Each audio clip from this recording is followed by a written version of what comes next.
미국의 한 인류대학교 한 수학 교수는 이상하리만큼 아시아계 학생들을 거들떠도 안 보는데요. 특히나 학과의 수석부터 차석까지 전부 한국인 유학생들이 독차지하고 있음에도 미국인 교수는 한국인 학생들에게만큼은 눈길조차 주지 않습니다. 그러나 이 교수는 우연히 한국인 고등학생들을 만나게 되었고 한국인 학생들이 보여준 행동에 할 말을 잃고 눈물을 흘리고 마는데요. 그렇다면 이 콧대 높은 미국인 교수의 마음을 완전히 돌리게 만든 한국인들의 행동은 무엇이었을지 자세한 내용 살펴보도록 하겠습니다. 미국인의 사연입니다. 저는 미국에서 대학 교수로 재직하고 있습니다. 이번 글에서 저는 개인적으로 선호하는 국가에 대한 이야기를 할 수밖에 없으니 제 소속이나 이름을 밝힐 수는 없겠네요. 저는 그동안 편견 때문에 수많은 한국인 인재들을 놓쳐왔고 이에 대한 죄책감과 수학이라는 학문의 발전을 위해 이렇게 글을 작성해봅니다. 일단 저는 수학 교수로서 부임 초기에는 아시아계 학생들을 몹시 선호했습니다. 제게는 아시아인에 대한 좋은 기억이 있었거든요. 저는 어렸을 적 LA에 살았는데 부모님은 너무 바쁘셔서 제게 신경 쓸 겨를이 없으셨죠. 그래서 저는 혼자 있는 시간이 많았는데 이런 저를 옆집에 한국인 가족이 많이 보살펴줬거든요. 옆집에는 같은 학교에 다니는 한국인 친구 재훈이 살았고 그의 부모님 또한 한국인이었는데요. 재훈의 어머니는 늘 혼자 있는 저를 집으로 데려와서 먹을 것도 챙겨주고 가끔은 가족여행에도 끼워주는 등 이것저것을 챙겨주셨죠. 미국에서 이런 호의를 공짜로 베푸는 경우는 거의 없다시피 하기 때문에 부모님과 저는 재훈의 가족들에게 너무나도 감사한 마음을 가지며 살았습니다.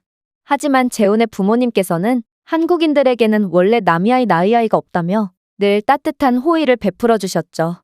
이런 훌륭한 부모님을 둔 재훈도 몹시 착한 친구였는데 그에겐 한 가지 특이한 점이 있었는데요. 그는 다른 과목은 그다지 관심 있어 하는 것 같지 않았는데 수학만큼은 몹시 좋아하고 또 굉장히 잘했거든요. 재훈은 수학만큼은 매번 전교석차 1등을 놓치지 않았습니다. 저 또한 수학을 좋아했지만 재훈만큼은 도저히 따라갈 수가 없었죠. 그러던 중 저는 아빠의 타 지역 발령으로 인해 다른 지역으로 이사 가야만 했고 그렇게 재훈과는 자연스레 이메일로만 연락하게 되었습니다. 수학을 무척이나 좋아했던 저는 더욱 열심히 공부해서 결국 수학 교수가 되었는데요. 저는 재훈 덕분에 자연스레 아시아계 학생들은 수학을 잘하고 인성도 올바를 거라는 선입견을 갖게 되어서 아시아계 제자들을 선호한 것이었습니다. 실제로 아시아계 학생들은 대체적으로 성실하고 특히 수학 능력에 관해서는 몹시 탁월한 능력을 가지고 있었는데요. 몇 년 전까지만 해도 미국 대학교에 진학하는 아시아계 학생들은 대다수가 인도와 중국계였기 때문에 자연스레 저는 이러한 국적을 가진 학생들을 연구생으로 선발했죠. 하지만 그렇게 몇 년이 지나고 교수로서의 제 경력이 충분해졌을 때쯤 저는 제 선택이 틀렸다는 것을 인지하게 되었습니다. 일단 이들이 뛰어난 수학적 능력을 가지고 있다는 것은 부정할 수 없습니다. 하지만 인간적으로 봤을 때 이들은 몹시 실망스러웠는데요. 일단 이들은 다른 국적의 학생들과 융화가 전혀 안 됐습니다. 먼저 인도계 학생들은 거짓말과 과장이 너무 심했는데요. 어떤 프로젝트든 인도계 학생들은 터무니없는 단기간 만에 처리하겠다며 허세를 부리지만 결국 기간 안에 일을 처리하지 못하고 잠수를 타는 일도 빈번해서 곤란했던 적이 한두 번이 아니었거든요. 중국계 학생들은 더 최악이었습니다. 이들은 인도계 학생들처럼 책임감도 없었는데 그들만의 파벌까지 조성해서 다른 국적의 학생들에게 위화감을 조성했거든요. 이들은 중국 국적이 아닌 모든 학생들을 배척해서 연구실 분위기를 흐려놨을 뿐만 아니라 한 번은 연구실 내의 중요 비밀 코드를 수차례 훔쳤다는 사실을 알아채게 되었고 그 다음부터는 절대로 중국 학생들을 받지 않기로 했죠.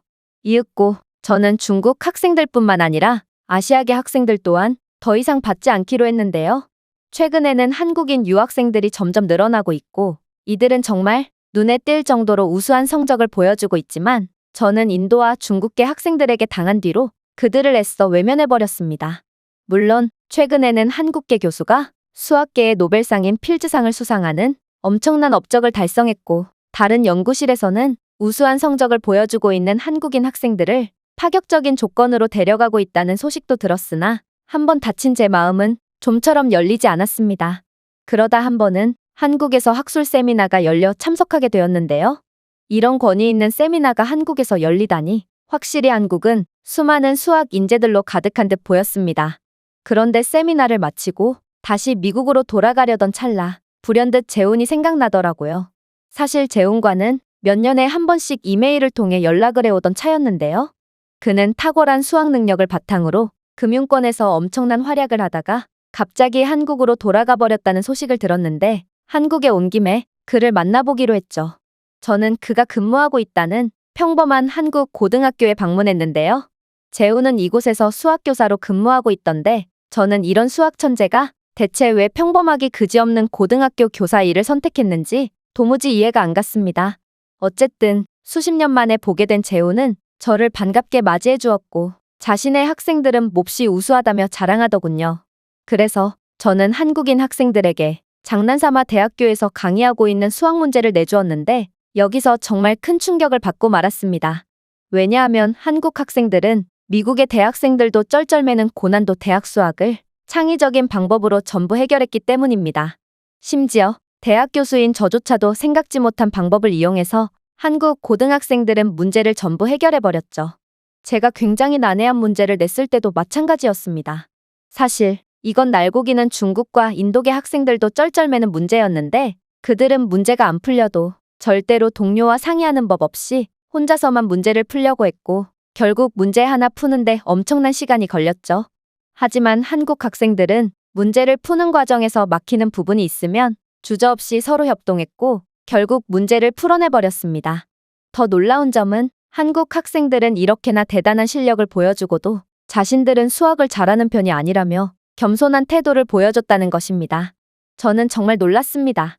어떻게 한국인들은 실력과 인성을 전부 갖출 수가 있단 말인가요?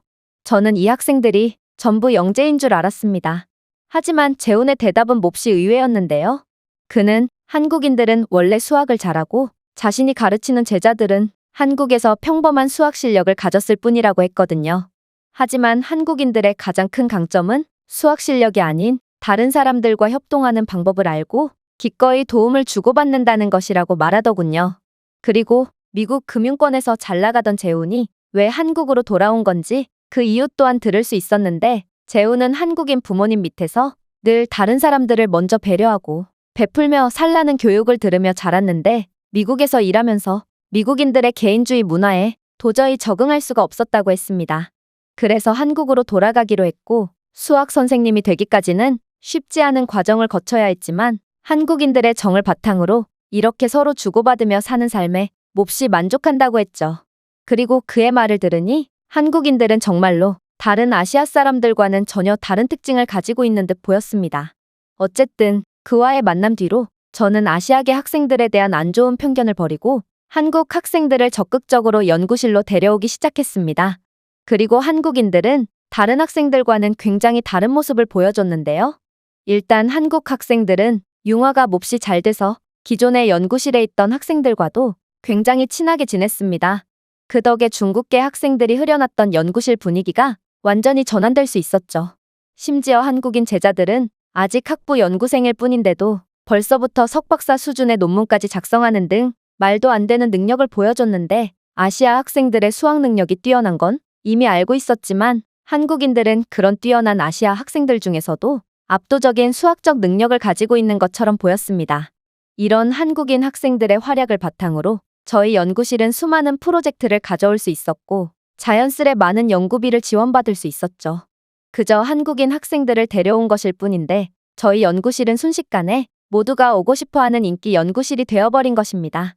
그런데 한국인들의 놀라운 점은 이뿐만이 아니었습니다.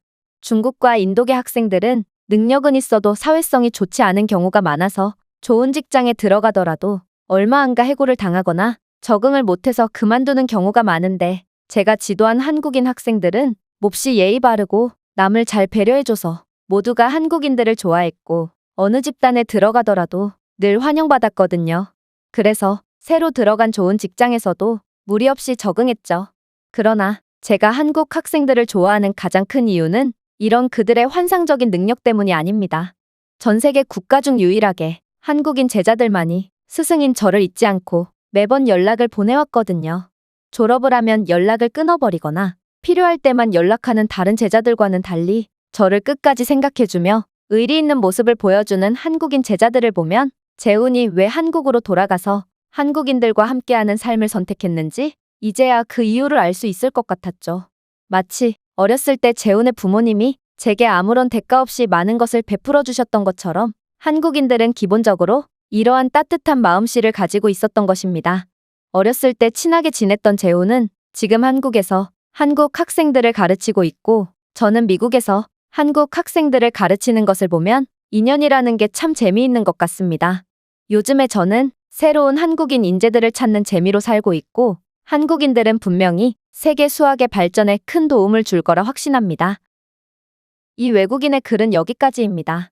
한국인 학생들에게 푹 빠져버린 미국 교수의 사연이었습니다. 제가 준비해온 내용은 여기까지입니다.